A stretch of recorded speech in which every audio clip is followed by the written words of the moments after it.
शुभ प्रभात।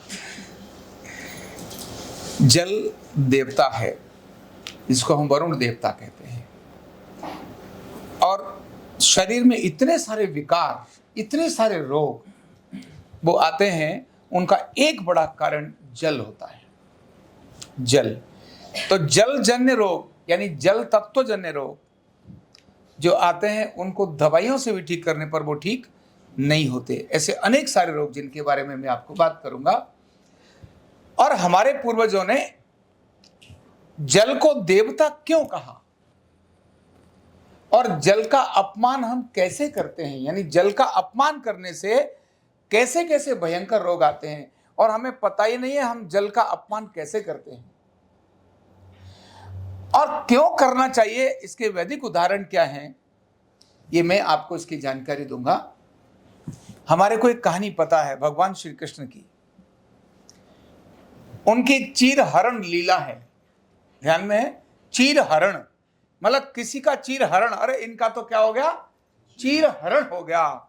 धन हरण अलग होता है, यानी जिनके शरीर और मन पर एक साथ दुष्प्रभाव पड़े उसको चीर हरण बोलते हैं। यानी जो कॉन्शियस और सबकॉन्शियस माइंड पर जिसका डायरेक्ट इफेक्ट पड़े उसको चीर हरण बोलते हैं। भगवान कृष्ण ने चीर हरण कर लिया। किनका?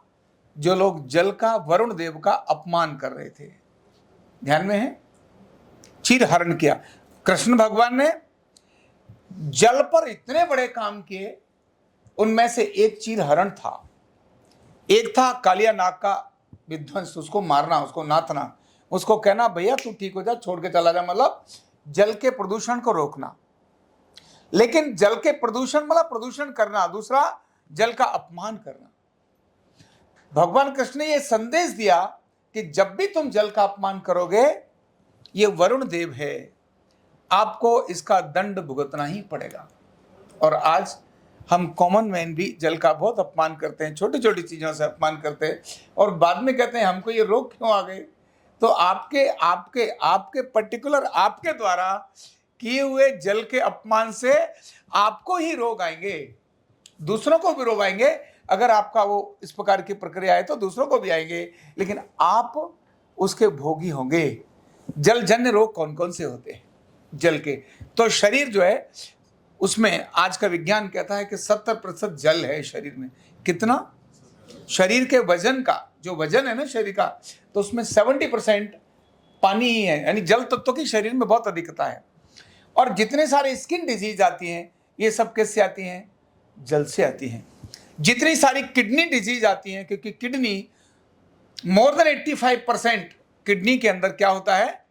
जल होता है। 85% से अधिक भी जल शरीर में कहीं मिलता है। लीवर जो हमारा इतना बड़ा ऑर्गन है, उसमें 70% जल होता है। शरीर के विकास को, शरीर के डेवलपमेंट के लिए, शरीर की सारी सुरक्षा के लिए जिसकी बहुत बड़ी भूमिका होती है, वो जल होता है। रक्त भी एक जल ही है। रस, सारे जितने हम भोजन करते हैं और जो रस बनते हैं, उनमें जल तत्व की अधिकता होती है। और इन तत्वों को, कमाल की बात है, आप समझेंगे, आपको ध्यान आएगा कि खरबूजे को गर्म करके क्यों नहीं खाया जाता, ककड़ी को गर्म करके क्यों नहीं खाया जाता, खीरे को गर्म करके खाना क्यों खराब होता है, तरबूजे की सब्जी क्यों नहीं बनाते, तो खरबूजे की, तरबूजे की सब्जी नहीं बनाते हैं, ककड़ी की सब्जी नहीं बनाते हैं। जैसे ही उसको जल तत्व को अग्नि तत्व की तरफ लेकर जाएंगे, वो वहां रोग पैदा करना शुरू कर देगा। इसीलिए शरीर में किडनी से संबंधित जितने भी रोग हैं, वो कौन से रोग हैं? जल तत्व के रोग हैं। स्किन से संबंधित अनेक सारे रोग हैं, फोड़े हैं, फुंसियां हैं, ये जल तत्व के प्रभाव से, जल तत्व के माने क्रोध होने से, जल देवता के क्रोध होने से रोग आते हैं। साइनस के जैसे रोग हैं, सर्दी जुकाम, इम्यूनिटी के रोग हैं, ये सारे रोग भी जल तत्व के माध्यम से आते हैं। और कॉन्स्टिपेशन तो सीधा सीधा ही जल के साथ ही जुड़ा है, सीधा सीधा जल के साथ जुड़ा है। तो लोग कहते हैं साहब मुझे ये तकलीफ आ गई। अरे भाई, आपने खुद जल का अपमान किया था, इसीलिए जल का अपमान किया, आपको जल के रोग आ गए। क्योंकि जल तो देवता है और देवता जब गुस्सा होता है तो परिणाम तो दिखाता ही है। अग्निदेव जब अपना विकराल रूप धारण करता है तो छोटी सी चिंगारी बड़े बड़े भवनों को उड़ा देती है। जल देव, वरुण देव जब थोड़ा सा विध्वंस की तरफ आता है तो कैसे समुद्री तूफान आते हैं, पूरी पृथ्वी को डुलाने की, एकदम डुबोने की ताकत रखता है। हमारे को ध्यान में है, शरीर में भी इसी प्रकार के विध्वंस आते हैं। ऐसे ही आपको ध्यान में होगा कि जिन दिनों में ज्वार और भाटा आते हैं, तो जब समुद्र का जल ऊपर बढ़ता है उन दिनों में शरीर में जलजन्य रोग बढ़ते हैं। कुछ लोगों को सर्दी जुकाम किन दिनों में आता है, और सर्दी जुकाम ध्यान में होगा, दिन में सर्दी जुकाम का प्रभाव बहुत अधिक नहीं होता। कब होता है? रात्रि के समय होता है। क्यों? समुद्र रात्रि के समय अपनी ऊंची अवस्था में जा रहा होता है, जल का प्रभाव बढ़ रहा होता है। जितने भी फोड़े फुंसी और दर्द हैं, हार्ट की प्रॉब्लम्स, क्योंकि हृदय के अंदर भी सबसे बड़ी तादाद में जल होता है, क्योंकि वहां रक्त का वो पंपिंग कर रहा होता है, तो जल के अधिक जल होता है हृदय के अंदर। हार्ट से संबंधित जितनी बीमारियां हैं अपना अधिकतम प्रभाव दिखाती हैं वो समुद्र का जब प्रभाव ऊपर होता है, यानी रात्रि के समय दिखाती है, क्योंकि रात्रि में समुद्र उफान पर होता है। सुबेरे चलते चलते समुद्र डाउन होता चला जाता है। जितने भी सर्दी जुकाम है, जैसे सूर्य उदय होगा उस समय पर आपके कम होते चले जाएंगे, और तभी जिनको सारी रात नींद नहीं आई थी सुबह नींद आ जाएगी। अब कौन कौन सी छोटी छोटी ऐसी चूक करते हैं जो हम अपने घरों में ध्यान नहीं कराते, हमें पता ही नहीं होता। बहुत बार आप हाथ धोएंगे, जल का अपमान है वो। आप हाथ धो रहे हैं, आपने टूटी चालू कर दी, थोड़ा हाथ गीला किया और साबुन लगा रहे हैं, ऐसे कर रहे हैं, और पानी क्या हो रहा है? वेस्ट हो रहा है। उस पानी को आपने वेस्ट किया, आपको पता ही नहीं, आपने अपमान कर दिया उसका।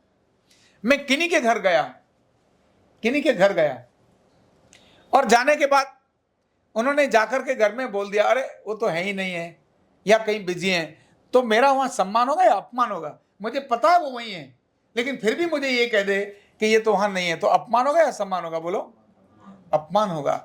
और अपमान तो अपमान है। अपमान प्रेम खत्म कर देता है। क्या खत्म कर देता है?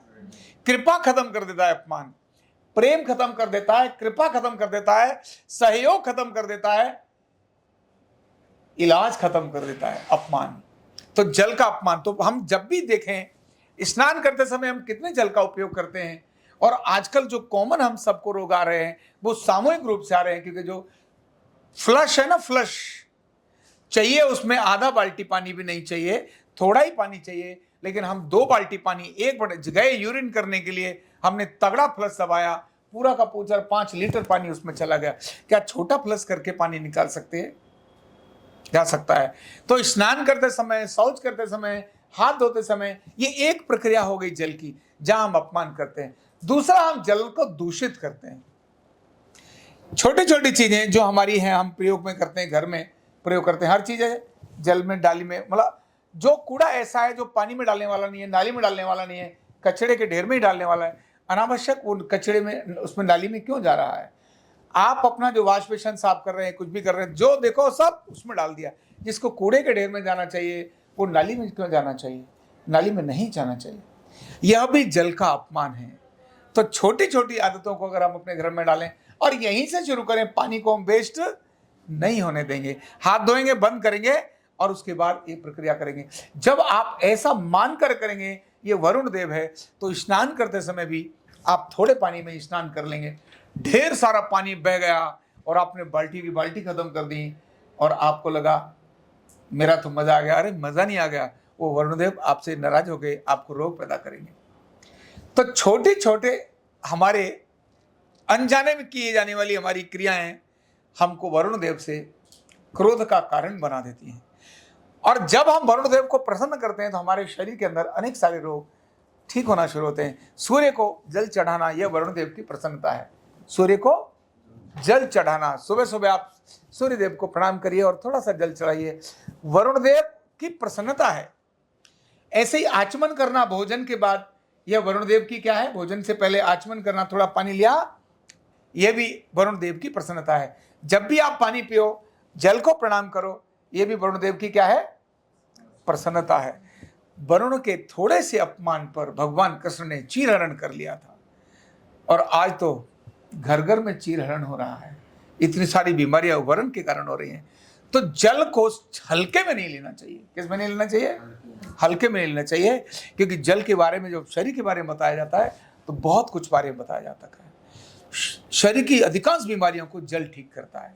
तो इसीलिए जल को सम्मान दें। स्नान करते समय, हाथ धोते समय, शौच जाते समय, स्वच्छता करते समय सब तरफ जल का सम्मान करेंगे तो हम अनेक सारी बीमारियों से बच जाएंगे। बहुत बहुत धन्यवाद।